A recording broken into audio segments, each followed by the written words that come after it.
हरे कृष्णा। अब हम आपको चार धाम के बारे में बताएंगे। भारत के चार धाम है। सतयुग का धाम बद्रीनाथ उत्तराखंड में है। दूसरा है त्रेता युग का धाम जो रामेश्वरम में है। तीसरा द्वापर का धाम तो द्वारका गुजरात में है। और कलयुग का धाम जगन्नाथपुरी जो उड़ीसा में है। उत्तराखंड के चार धाम है यमुनोत्री, गंगोत्री, केदारनाथ और बद्रीनाथ। इनका बजट बताऊं, प्रति व्यक्ति नॉर्मल है 15,000 से 25,000 रुपए तक।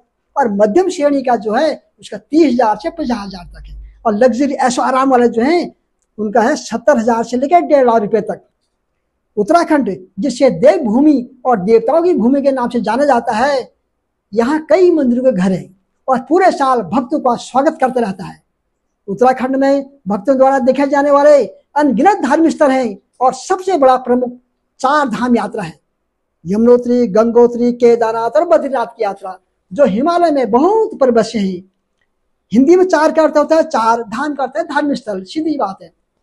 ये मंदिर काफी ऊंचाई में है, जो कि हर साल करीब 6 महीने के लिए बंद रहते हैं। गर्मी अप्रैल या मई में खुलते हैं, सर्दियां अक्टूबर नवंबर में बंद हो जाती है। तो ऐसा माना जाता है कि चार धाम यात्रा को घड़ी की सुई की दिशा में करना चाहिए। इसलिए तीर्थ यात्रा यमुनोत्री से शुरू करते हैं, गंगोत्री में बढ़ती हैं, केदारनाथ में जाती हैं, अंत में बद्रीनाथ में समाप्त हो जाती है। यात्रा सड़क या हवाई मार्ग से पूरी की जा सकती है। हेलीकॉप्टर सेवाएं उपलब्ध है। कुछ भक्त 2 ही धाम की यात्रा करते हैं ज्यादातर लोग, बद्रीनाथ केदारनाथ की बस। उत्तरकाशी जिले में यमुना नदी के किनारे स्रोत के पास से शंकरी घाटी में स्थित यमुनोत्री मंदिर देवी यमुना को समर्पित है। उत्तरकाशी जिले में गंगोत्री जो देवी गंगा को समर्पित है, जो सभी भारतीय नदियों में सबसे पवित्र मानी जाती है। रुद्रप्रयाग जिले में भगवान शिव समर्पित केदारनाथ मंदिर है। बद्रीनाथ पवित्र बद्रीनाथ का मंदिर है, भगवान विष्णु को समर्पित है। चार धाम यात्रा जितनी कठिन है उतनी दिव्य भी है, लेकिन आत्मा को तृप्ति देती है। हमारी यात्रा हरिद्वार से शुरू हुई। सुबह ब्रह्म मुहूर्त में स्नान करके ऋषिकेश होते हुए यमुनोत्री धाम के लिए चल दी। 5 पांडव द्रौपदी के साथ यही से तीर्थ यात्रा उन्होंने शुरू की थी। यमुनोत्री, गंगोत्री, केदारनाथ, बद्रीनाथ होते हुए स्वर्गारोहण को। यमुनोत्री धाम यात्रा के लिए जांजगीर चट्टी तक मोटर वाहन है। उससे आगे की यात्रा 6 किलोमीटर पैदल आपको जाना पड़ेगा। उसके बाद पालकी, घोड़ा, पिट्ठू आपको मिल जाएंगे।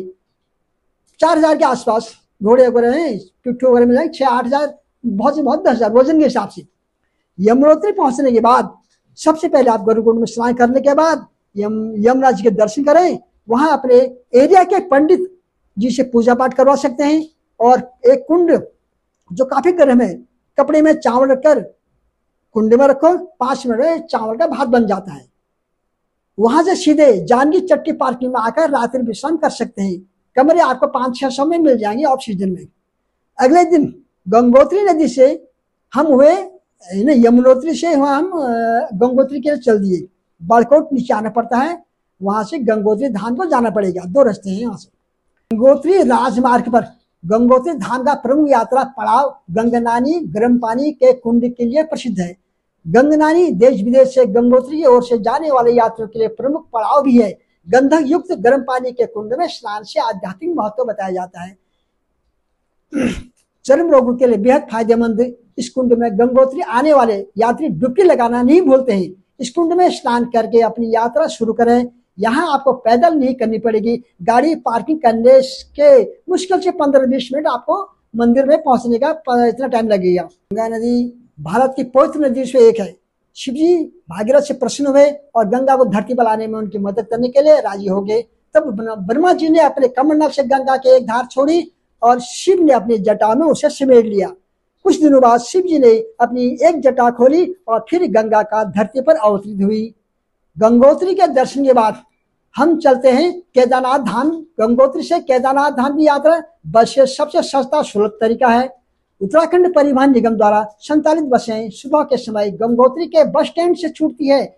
बस या कार से गंगोत्री से केदारनाथ तक की यात्रा अवधि 12-14 घंटे की होती है, जबकि हेलीकॉप्टर से मुश्किल से 2 घंटे की यात्रा होती है।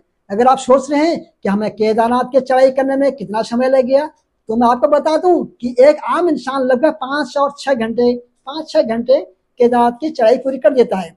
मई के महीने में केदारनाथ के कपाट भक्तों के लिए खुल जाते हैं। हर साल यहाँ हजारों भक्त भगवान भोलेनाथ के दर्शन करने पहुंचते हैं।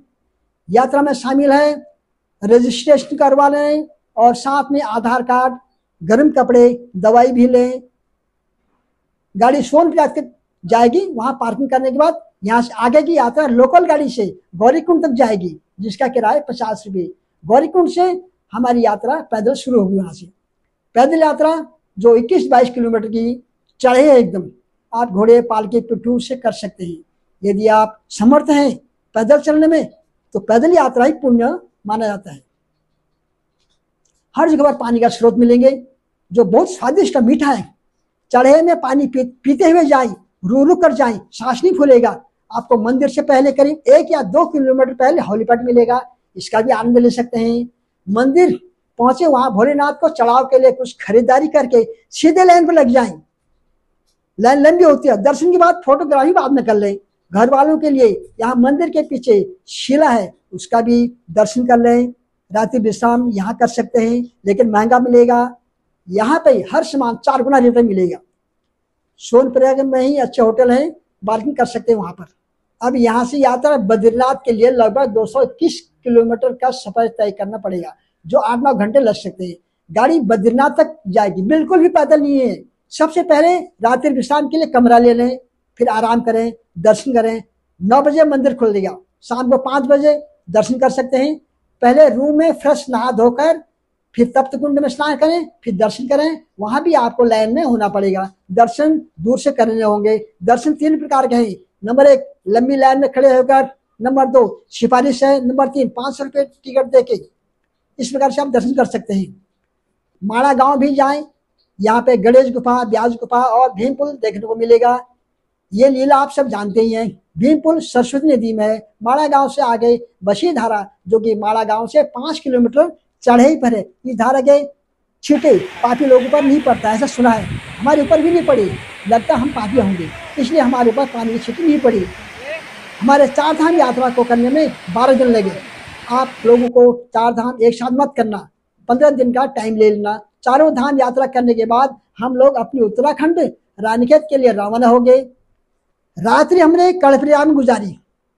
सुबह 4 बजे अपनी उत्तराखंड देवभूमि की तरफ रवाना हो गए। रास्ते में बहुत सारे गांव आए, लेकिन हम गैरसैंण होते हुए, दोरहाट होते हुए रानीखेत पहुंच गए। अब बताइए लोगों को यह मानसिक यात्रा आपको कैसी लगी, हमें कमेंट्स में जरूर लिखना। बताइए, चैनल को सब्सक्राइब कीजिए और लाइक जरूर करें। हमारी अगली यात्रा वृंदावन धाम की रहेगी, आप लोग जरूर देखें। हरे कृष्णा।